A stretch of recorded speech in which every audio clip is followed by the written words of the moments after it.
Hello students, let us continue with the next question. Question number 9. And the question is, using Lagrange's method, obtain equation of motion for planetary motion. Planetary motion की equation of motion निकालनी है, जिसको हम नाम देते हैं Kepler's law, जो कि आपने बीएससी लेवल पे स्टडी कर रखे हैं। तो सेम प्रोसीजर है जैसे लास्ट वीडियो में हमने किया था काम। Consider a particle of mass m। पहले तो प्लानिटरी मोशन पता होना चाहिए कैसा मोशन होता है ये। Consider a particle of mass m moving in a plane curve. ये मैंने वो लिया ओरिजिन, और ये कर्व है आपकी जिसके अलॉन्ग पार्टिकल जो है वो मूव कर रहा है। Consider particle of mass m moving in a plane curve and attracted towards origin o। और इसकी कोशिश ये होगी, जैसे मान लीजिए कि पार्टिकल की पोजीशन कहीं यहाँ जैसे है, तो ये पार्टिकल जो है वो ओरिजिन की तरफ अट्रैक्ट होता है हमेशा, अंदर की तरफ। ठीक है, with in force inversely square of distance from it, that is capital F vector is equal to minus M mu upon are square. क्योंकि ये मैं यहाँ पर डायरेक्ट यूज़ कर रहा हूँ, और ये कैपलर्स ने रिजल्ट दिया था यहाँ पे कि जब भी कोई पार्टिकल जो है इस कर्व के अलॉन्ग मूव करता है, तो उसकी जो वो जो अट्रैक्शन जो उस पार्टिकल की होती है वो टवर्ड्स ओरिजिन होती है, ओरिजिन की तरफ पार्टिकल जो वो अट्रैक्ट होता है। ठीक है, और वो जिस फोर्स के साथ वो फोर्स ऑफ अट्रैक्शन जो वहाँ पर एग्जिस्ट करती है, that is equal to minus small M mu upon are square, where M is the mass of the particle, R is the distance between the particle and origin, and mu is constant of proportionality. ये mu constant of proportionality होता है। तो इस force के साथ ये particle जो है वो यहाँ पर इस कर्व के अलॉन्ग मूव कर रहा है। ठीक है जी, तो ये ले लिया हमने, ये एक्स एक्सिस, ये आ गया पार्टिकल जो है पी पॉइंट के ऊपर है, ओ से इसका डिस्टेंस जो है वो आर यूनिट है, और मान लीजिए ये रेडियस वेक्टर जो है वो एंगल मेंटेन कर रहा है थीटा। ठीक है, तो पोलर कोऑर्डिनेट हो जाएंगे यहाँ पे आर कॉमा थीटा। फिर रिपीट कर रहा हूँ, consider particle of mass M moving in a plane curve and attracted towards origin O. ठीक है, प्लेन कर्व में चल रहा है और टुवर्ड्स ओरिजिन जो है वो अट्रैक्ट हो रहा है with in a force inversely square of distance from it, that is capital F vector is equal to minus M mu upon are square. ये स्टैंडर्ड रिजल्ट है, सारे के सारे बीएससी लेवल में आपने पढ़ चुके हैं। यहाँ हम डायरेक्ट इनको यूज़ कर रहे हैं। ठीक है, तो ये आपको याद करना है, ये फोर्स ऑफ अट्रैक्शन होती है पार्टिकल की towards origin O, where minus mu is constant of proportionality.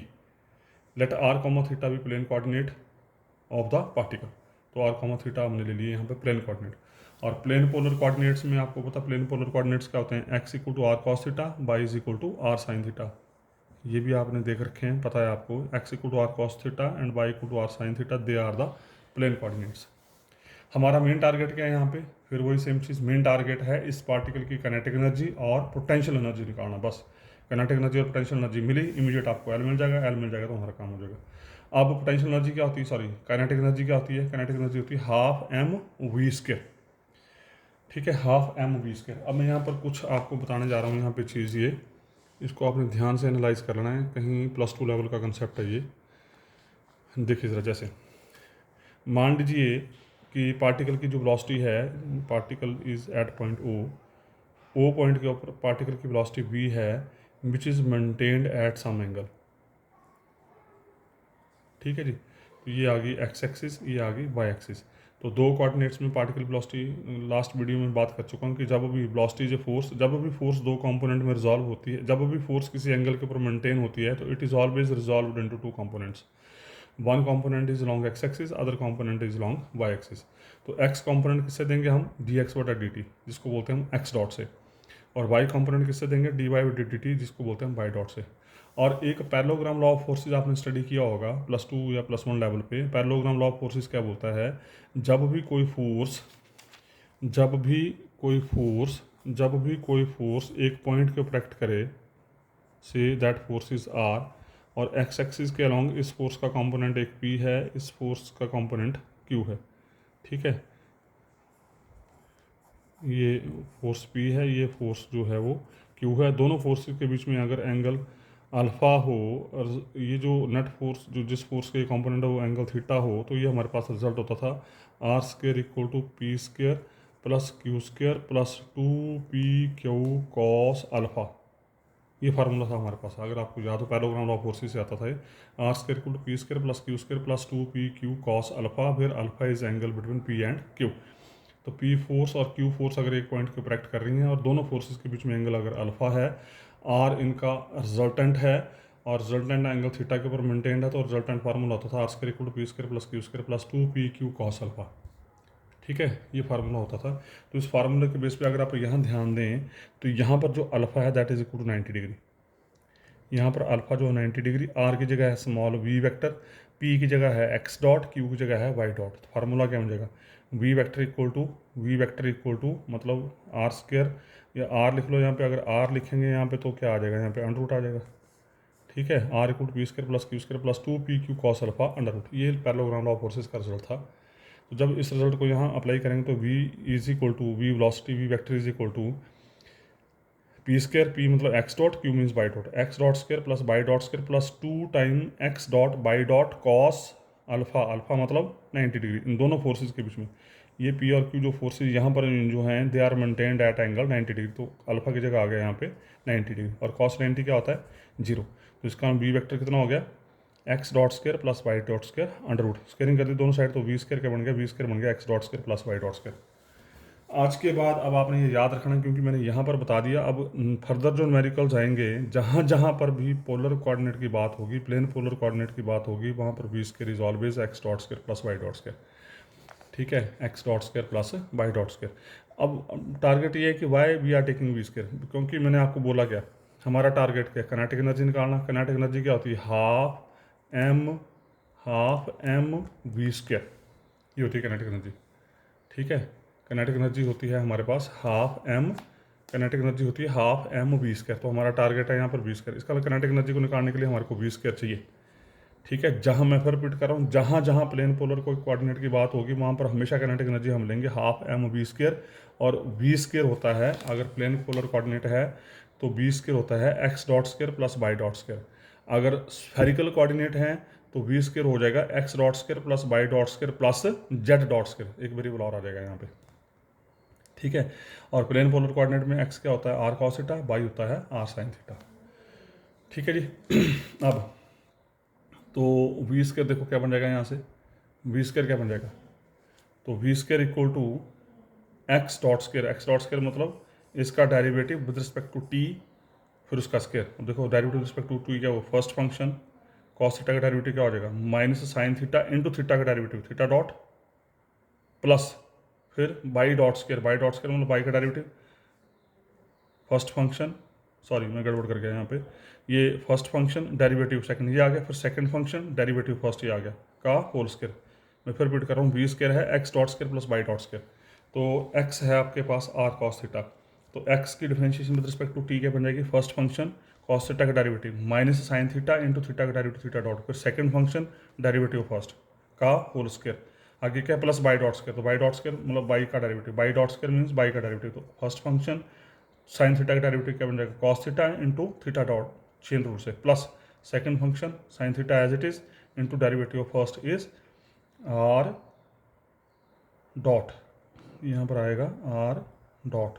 ठीक है जी, first function derivative second sine theta का derivative cos theta into theta dot, फिर second function sine theta as it is into are dot का whole square. ठीक है जी, कोई दिक्कत नहीं है। अब इसको सॉल्व करना है तो आप लोग क्या करते हैं कि ब्रैकेट्स खोलते हैं, ब्रैकेट्स नहीं खोलनी है, अब बगैर ब्रैकेट्स खोले ही इसको सॉल्व करेंगे। कैसे सॉल्व करेंगे, तो ये बन गया पूरा ए, ध्यान से देखेंगे इसको, ए माइनस बी का होल स्क्वायर, ये बन जाएगा ए प्लस बी का होल स्क्वायर, ए प्लस बी का होल स्क्वायर, ए माइनस बी का होल स्क्वायर टाइप कर सकता है। आप बारी बारी से सॉल्व करो जरा। तो इसका फार्मूला क्या होगा, इसका स्क्वायर जमा इसका स्क्वायर माइनस 2 टाइम ये, इसका क्या बन जाएगा, इसका स्क्वायर जमा इसका स्क्वायर प्लस 2 टाइम ये। तो मैं क्या कर रहा हूँ बारी बारी से, पहले इसका स्क्वायर क्या बन गया, r square theta dot square sine square theta, और यहाँ से इसका स्क्वायर क्या बन जाएगा, r square theta dot square cos square theta. तो इन दोनों में r square theta dot square common आ गया, यहाँ बचा साइन स्क्वायर थीटा, यहाँ बचा प्लस कॉस स्क्वायर थीटा। उसी तरीके से दूसरी टर्म इसका स्क्वायर और इसका स्क्वायर मैं जमा कर रहा हूँ, तो are dot square cos square theta plus are dot square sine square theta. तो are dot square sine square theta plus cos square theta. आगे क्या आएगा, माइनस 2ab ये, और यहाँ पर आएगा प्लस 2ab, तो ये माइनस 2ab प्लस 2ab, और ये दोनों सेम है, टर्म में कैंसिल हो जाएंगे। ये minus two A B plus two A B दोनों में कैंसिल हो जाएंगे। तो यहाँ बचा आपका R square theta dot square, यहाँ बचा आर डॉट स्क्वायर। तो इसका मतलब ये हुआ आज के बाद अब ये टास्क आपके लिए रहेगा, क्योंकि इस टास्क को मैं बस यही करवा रहा हूँ, आगे नहीं करवाऊंगा उसको दोबारा से। तो इसका मतलब वी स्क्वायर, जब अभी प्लेन पोलर कोऑर्डिनेट में काम करेंगे तो प्लेन पोलर कोऑर्डिनेट में we square is always equal to R square theta dot square plus are dot square. तो ये इतना इतना टास्क जो होगा ये आपके लिए मैं एज अ होमवर्क छोड़ूंगा। फर्दर क्वेश्चंस में मैं डायरेक्ट वी स्क्वायर की वैल्यू लिखूंगा R square theta dot square plus are dot square, और ये बीच का काम जो है वो आप खुद करेंगे। तो मेरे ख्याल से ये सिचुएशन क्लियर होगी आपको, how we are calculating this V square. क्योंकि वी एक्स वाई प्लेन में इसके दो कंपोनेंट हैं, by parallelogram law of forces B का फार्मूला ये होता है, दोनों फोर्सेस के बीच में एंगल 90 डिग्री है, तो cos 90 जीरो हो गया, तो मैं left with V equal to x dot square plus y dot square. इसका मतलब अगर प्लेन पोलर कोऑर्डिनेट है तो वी हो गया x dot square plus y dot square. उसी तरीके से स्फेरिकल कोऑर्डिनेट होते हैं तो वी स्क्वायर होता x dot square plus y dot square plus z dot square आ जाना था आगे। तो यहाँ पर दो में ही है, और प्लेन पोलर कोऑर्डिनेट में एक्स होता है आर कॉस थीटा, बाई होता है आर साइन थीटा। तो यहाँ से एक्स डॉट और वाई डॉट निकालो, यहाँ रखो, रखने के बाद don't open the whole square, सीधे आप डायरेक्ट कोशिश करें करने, क्योंकि रिजल्ट सिमिलर होते हैं। तो ये बन गया ए माइनस बी का होल स्क्वायर, ये बन गया ए प्लस बी का होल स्क्वायर, और ए माइनस बी ए प्लस बी का होल स्क्वायर आपको पता है। तो मैं पहले इसका स्क्वायर और इसका स्क्वायर क्लब कर दिया, फिर इसका स्क्वायर और इसका स्क्वायर क्लब कर दिया, फिर माइनस टू ए बी ये बनेगा प्लस टू ए बी ये बनेगा, और minus two A B plus two A B दोनों कैंसिल हो जाएंगे। यहाँ से sine square theta plus cos square theta, sine square theta plus cos square theta आएंगे, पाँच square theta dot square plus are dot square आपके पास आ जाएगा यहाँ पे। तो for every question in plane polar form आज के बाद V square is R square theta dot square plus are dot square, ये मैं डायरेक्ट लिखूंगा अब, लेकिन पेपर में आपने डायरेक्ट नहीं लिखना, पेपर में आपको ये कैलकुलेशन करनी पड़ेगी। ठीक है जी। तो ये निकल गया हमारा वी स्क्वायर इक्वल टू, ये वी स्क्वायर इक्वल टू हमारे पास आ गया ये वी स्क्वायर आ गया आपका R dot square plus R square theta dot square. ठीक है, तो टी हो गया half M we square, half M we square, तो हाफ एम और वी स्क्वायर आपने ये निकाला ऊपर R dot square plus R square theta dot square. तो ये काइनेटिक एनर्जी निकल गई। मैं फिर रिपीट कर रहा हूँ, this is one of the very simplest paper. आपको सिर्फ और सिर्फ दो चीज़ों के ऊपर कंसंट्रेट होना है, एक काइनेटिक एनर्जी, एक पोटेंशियल एनर्जी, बस for every question. Kinetic energy निकालना सीखोगे, पोटेंशियल एनर्जी निकालना सीख गए, तो आप समझ लो कि क्वेश्चन आपका कंप्लीट हो गया। आप जो प्रॉब्लम आपको आएगी वो काइनेटिक एनर्जी और पोटेंशियल एनर्जी निकालने में ही आएगी, तो उसमें कोई ज़्यादा दिक्कत नहीं है। काइनेटिक एनर्जी का फार्मूला है हमारे पास half M we square in general. ठीक है जी, और हाफ एम वी स्क्वायर के लिए आपको वी स्क्वायर चाहिए, और वी स्क्वायर के लिए मैंने आपको बता दिया प्रोसीजर कि कैसे वी स्क्वायर निकालना है। ठीक है, काइनेटिक एनर्जी निकल गई।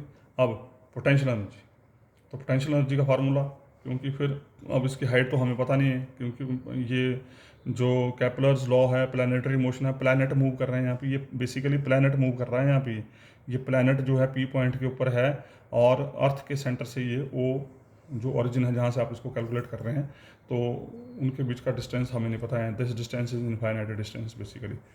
तो फार्मूला है माइनस टाइम, बता चुका हूँ पहले मैं, integration F of R D are, क्योंकि यहाँ पे आर की टर्म में है आपकी फोर्स जो है वो आपकी आर की टर्म में है, तो we are taking F of R D are.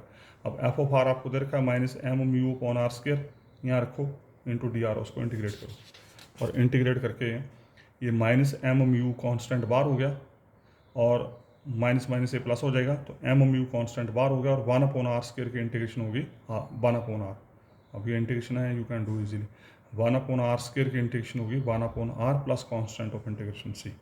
फिर वही सेम चीज़ लास्ट वीडियो में मैंने कहा था कि जब भी कांस्टेंट ऑफ इंटीग्रेशन निकालना हो we will always use initial condition. अब इनिशियल कंडीशन किसके बीच में है, आर जो रेडियस वेक्टर था ऑरिजिन टू पार्टिकल, और वी है पोटेंशियल एनर्जी पार्टिकल की। अब आपने खुद सोचना, क्योंकि प्लैनेटरी मोशन है, प्लैनेट मूव कर रहा है, तो ओ से प्लैनेट का distance as R approaches to infinity, क्योंकि हमें नहीं पता है, जब नहीं पता हो चीज़ तो ऑलवेज टेक इट इन्फिनिटी, तो as R approaches to infinity, तो इनफाइनाइट डिस्टेंस के ऊपर पोटेंशियल एनर्जी क्या होगी, इट इज़ ऑलवेज जीरो। सोचने का काम आपका है। ठीक है, तो इनफाइनाइट डिस्टेंस के ऊपर potential energy always equal to zero, potential energy always equal to zero. तो पोटेंशियल एनर्जी जीरो होगी, आर इन्फिनिटी हो गया, R approaches to infinity, something over infinity is zero, V is zero, C is equal to zero, तो C zero आ गया। सो जैसे सी zero आया immediate हमारे को वी मिल गया minus M mu upon R. Potential energy मिल गई, काइनेटिक एनर्जी आपने निकाल ली।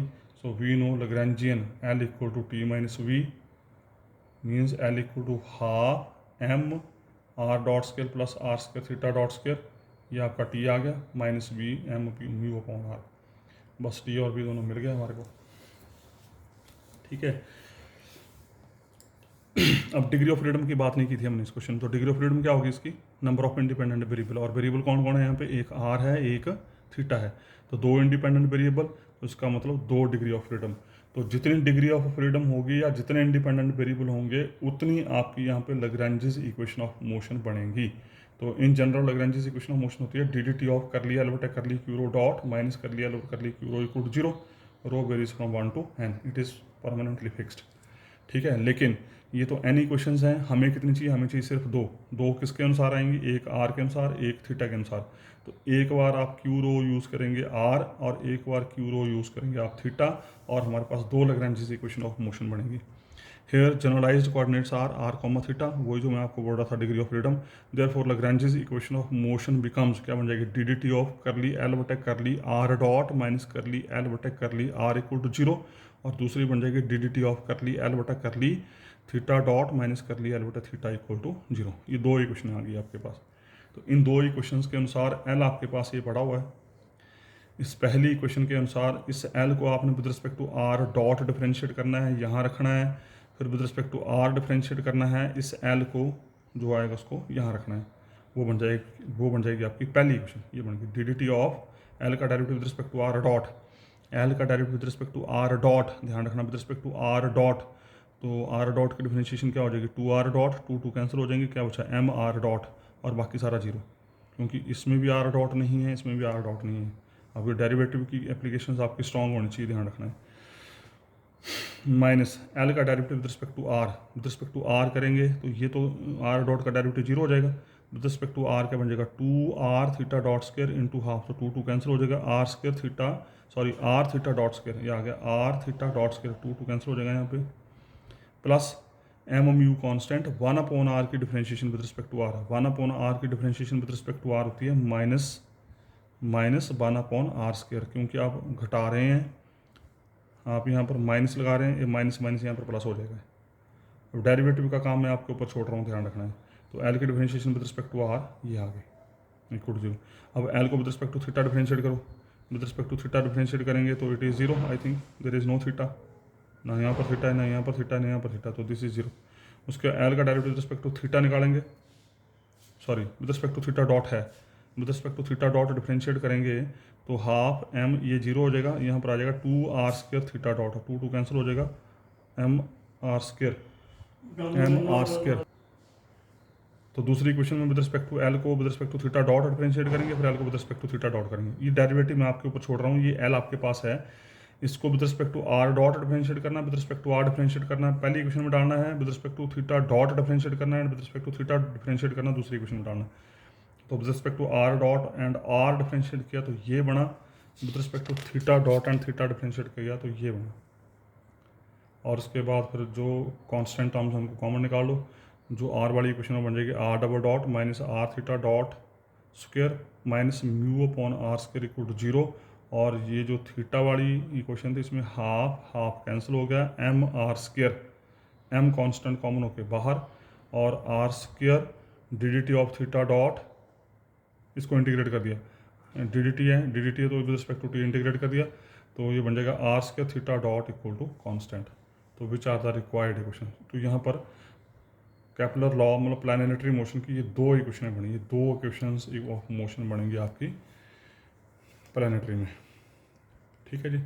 उसके बाद नेक्स्ट क्वेश्चन है, construct the Lagrangian and hence equation of motion of simple pendulum placed in uniform gravitational field, ध्यान रखना है। बोलता है कि आपने क्या क्वेश्चन है नेक्स्ट, ये question number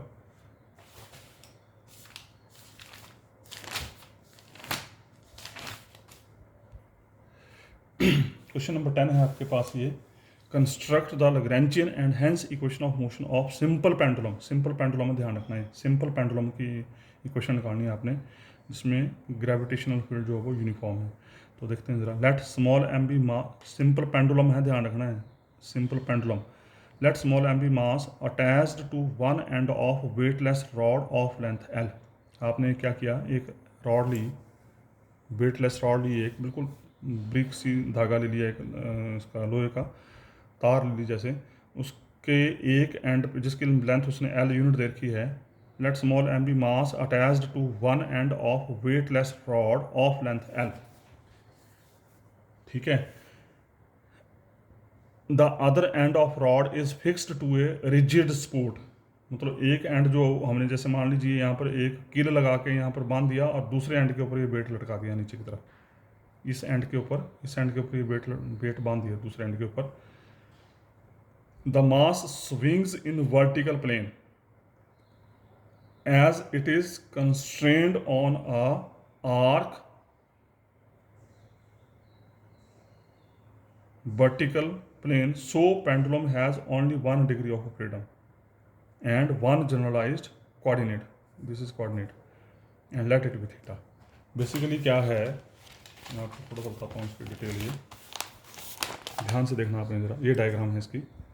this is x axis, this is y axis. ये मैंने स्ट्रिंग ली, ब्रिक स्ट्रिंग, बिल्कुल वेटलेस स्ट्रिंग ली, जिसका एक एंड जो है यहाँ पर मैंने किल जो हिंज करके उसके साथ बांध दिया और दूसरे पी पॉइंट के ऊपर ये वेट बांध दिया। तो वेट क्या होता है, अगर पार्टिकल का मास एम है तो वेट क्या हो जाएगा, एम जी। तो वेट आ गया वर्टिकल डाउनवर्ड्स। ठीक है, अब ध्यान से देखना ज़रा, क्योंकि सारी ज्योमेट्रिकल कंस्ट्रक्शन है और ये आपको बिल्कुल क्लियर होनी चाहिए। ये लेंथ है स्ट्रिंग की, इसके एक एंड को हमने हिंज कर दिया यहाँ पे और दूसरे एंड के ऊपर ये वेट बांध दिया। तो मास रहा पार्टिकल का एम, तो वेट बन जाएगा आपका एम जी। तो वेट हो गया वर्टिकली डाउनवर्ड्स।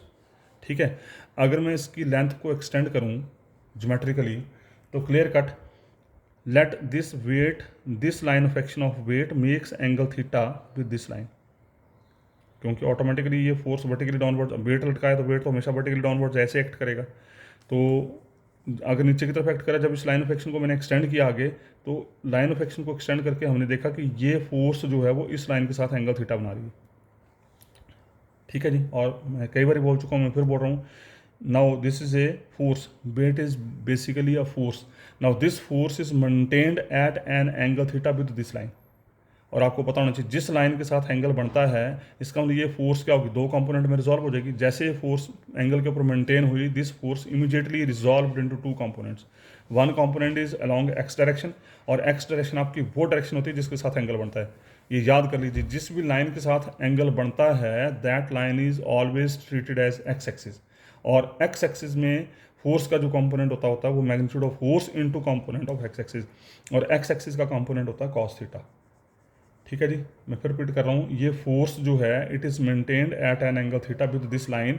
तो जिस लाइन के साथ एंगल बनता है that is always treated as x axis, और एक्स डायरेक्शन में जो फोर्स का कंपोनेंट होता है वो होता है magnitude of force into component of x axis, और एक्स एक्सिस का कंपोनेंट होता है cos theta.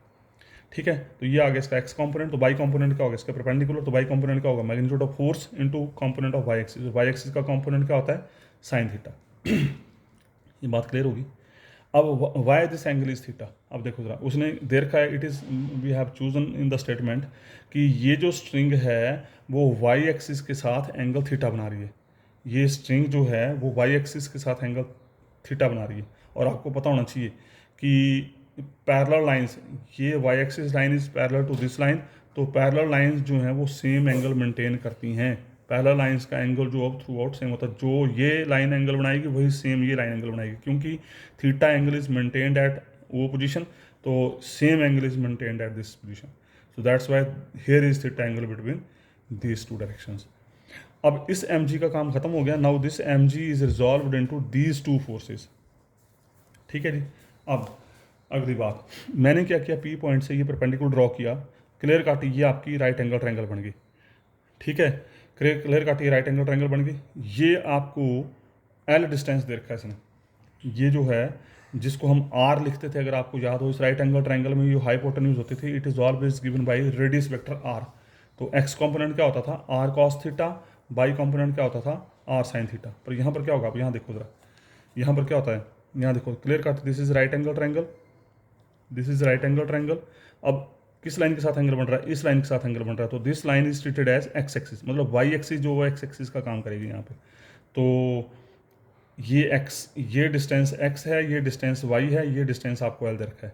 Now we want to find the values of x and y. तो एक्स की वैल्यू निकालने के लिए क्या करते हैं, अगर आपको पता हो तो बड़ी अच्छी बात है, नहीं पता तो मैं बताता हूँ। जब भी राइट एंगल ट्रायंगल में किसी साइड को निकालना है तो कैसे निकालते हैं, जिस साइड को निकालना है उसको रखो ऊपर, जैसे एक्स निकालना है तो इसको रखो ऊपर, और जो आपको पता है उसको रखो नीचे। पता क्या है आपको, ये एल डिस्टेंस पता है, और दोनों के बीच में रिलेशन देखो तो क्या रिलेशन है, परपेंडिकुलर ओवर हाइपोटेन्यूज। और परपेंडिकुलर ओवर हाइपोटेन्यूज क्या होता है, साइन थीटा। तो एक्स क्या हो गया, एल साइन थीटा। तो देखो एक्स आ गया एल साइन थीटा। उसी तरीके से वाई निकालना है, तो जिसको निकालना है उसको रखो वाई, जिसको निकालना है उसको रखो ऊपर, बाई को रखा ऊपर, जो आपको पता उसको रखो नीचे। तो base over hypotenuse by upon l, ये बन जाएगा कॉस थीटा। तो ये बन गया y equal to l cos theta. So this is the reason behind because of this diagram, x becomes L sin theta and y becomes L cos theta. x becomes L sin theta, y becomes L cos theta. तो मेरे ख्याल से कोई दिक्कत नहीं आनी चाहिए आपको। सो यहाँ पे तो ये आ गया आपके पास x equal to l cos theta, y equal to n sine theta. ये जो डायग्राम मैंने अभी आपको समझाई वो डायग्राम ये है, ठीक है। x मिल गया, y मिल गया। अब इनकी हेल्प से अब देखो ज़रा, x और y की हेल्प से, एक्स और वाई की हेल्प से अब देखो जरा, एक्स और वाई किसकी टर्म में है, एल और थीटा की टर्म में है। तो ये आर का काम कौन कर रहा है, एल। इसका मतलब आर हो गया फिक्स, इसका मतलब आर हो गया कांस्टेंट। तो बचा क्या वेरिएबल, अब वेरिएबल बचा आपका सिर्फ थीटा। तो इसका मतलब this system has only 1 degree of freedom, means 1 generalised coordinate. ठीक है जी। तो अब आगे फिर चलेंगे अब वैसे सेम। फिर काइनेटिक एनर्जी, काइनेटिक एनर्जी क्या होती है, half m v square. Target वही है काइनेटिक एनर्जी और पोटेंशियल एनर्जी निकालना। काइनेटिक एनर्जी होगी हाफ एम बी स्क्वायर, और हमारा टारगेट क्या है, वी स्क्वायर की वैल्यू निकालना। तो वी स्क्वायर का फार्मूला क्या है, x dot square plus Y dot square. अब आपको बताया मैंने, X dot square plus Y dot square. X आपके पास है एल साइन थीटा, तो एल साइन थीटा की differentiation, L is constant, sine theta की differentiation cos theta into theta dot का होल स्क्वायर, ये आ गया। वाई क्या था, L sine theta, sorry Y था एल कॉस थीटा, तो एल कॉस थीटा की differentiation L as it is cos theta की differentiation sine theta into theta dot. तो ये बन गया L square cos square theta theta dot square, L square sine square theta theta dot square. और दोनों में अगर आप ध्यान दें तो L square theta dot square common, L square theta dot square common, अंदर बचेगा cos square theta plus sine square theta, 1 हो जाएगा तो L square theta dot square. तो इस केस में वी स्क्वायर आ गया L square theta dot square. तो टी बन गया आपका half m l square theta dot square, half M we square. T निकल गया। पोटेंशियल एनर्जी अब ध्यान दें अगर आप, तो यहाँ अगर ध्यान दें तो आपका पार्टिकल अब हाइट के ऊपर मेंटेन्ड है। देखो ये ओ पोजिशन है, यहाँ से नीचे को लटकाया आपने, कितने डिस्टेंस के ऊपर है, वाई डिस्टेंस के ऊपर है। तो इसका मतलब इस पार्टिकल की पोटेंशियल एनर्जी क्या हो जाएगी, एम जी इंटू वाई, क्योंकि it is maintained at y distance. तो उसकी पोटेंशियल एनर्जी आ गई minus m g into y. Y minus sign, minus sign क्यों होगा इसका यहाँ पे, माइनस साइन इसलिए क्योंकि बिलो ओरिजिन है ये पार्टिकल, ओरिजिन से नीचे की तरफ है, तो नीचे की तरफ है उल्टी डायरेक्शन में, तो यहाँ पर माइनस साइन आ जाएगा। तो इस पार्टिकल की पोटेंशियल एनर्जी आ गई माइनस एम जी वाई, और वाई की वैल्यू कितनी थी, L cos theta. Potential energy निकल गई, काइनेटिक एनर्जी निकल गई। टारगेट यही है हमारा फॉर एवरी क्वेश्चन। तो लैग्रैन्जियन फार्मूला लगा दिया, l equal to T minus v, तो एल आ गया आपका टी माइनस माइनस हो गया plus, plus M G l cos theta. बस जैसे एल निकला, नाउ राइट द इक्वेशन। तो Lagrangian equation of motion is d D T of curly L बटे करली क्यूरो डॉट माइनस करली एल बटे curly क्यूरो equal to zero.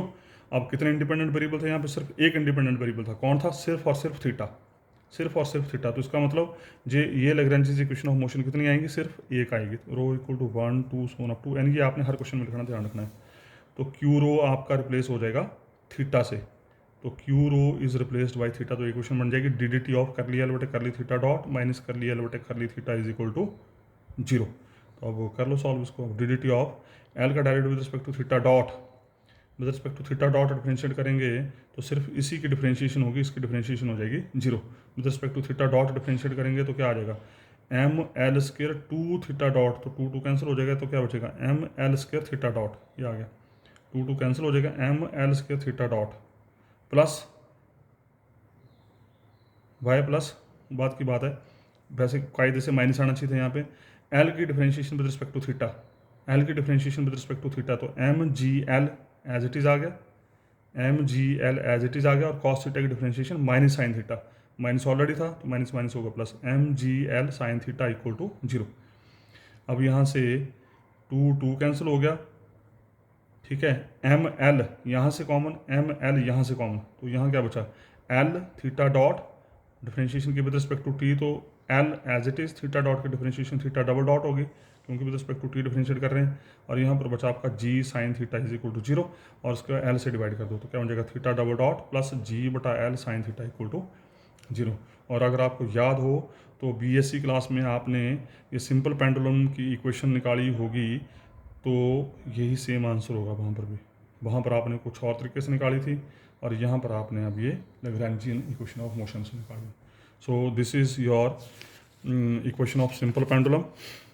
और उसके बाद फिर नेक्स्ट क्वेश्चन जो है वो करेंगे हम नेक्स्ट वीडियो में। तो थैंक यू वेरी मच।